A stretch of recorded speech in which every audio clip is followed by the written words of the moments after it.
Welcome to another Monday meal prep. Ever since I started doing these big preps on Mondays, it has really saved my week and especially my mornings. That's always where I put my focus.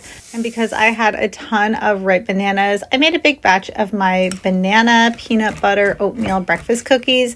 They've got raisins in them, chopped pecans, but you can really do any mix-ins if you're feeling like chocolate chips or something like that. You can make those. They're delicious and we love to have them for breakfast, but also in lunch boxes too. After that, I got some savory things going. I wanted to make my smoked salmon egg puff casserole, but I didn't have smoked salmon, so I swapped in some ham. I love this because it is loaded with cauliflower rice, so you're getting lots of protein, lots of veggies, and then for more veggies, I made my sweet potato peanut butter chocolate muffins. These are flourless. They taste so good, and they keep really well in the fridge or on the counter. They're great for breakfast again, or to go in lunch boxes, or just a snack that my kids have enjoyed after school. And I love that they're getting sweet potatoes, but they don't even know about it because some of them are not sweet potato fans, so it works out great. I also made a batch of my blender protein pancakes with cottage cheese in it. And then one of our favorite things that we enjoyed were these peanut butter and jelly breakfast parfaits. I made this peanut butter Greek yogurt. It's high protein, so delicious. And then a chia seed strawberry jam.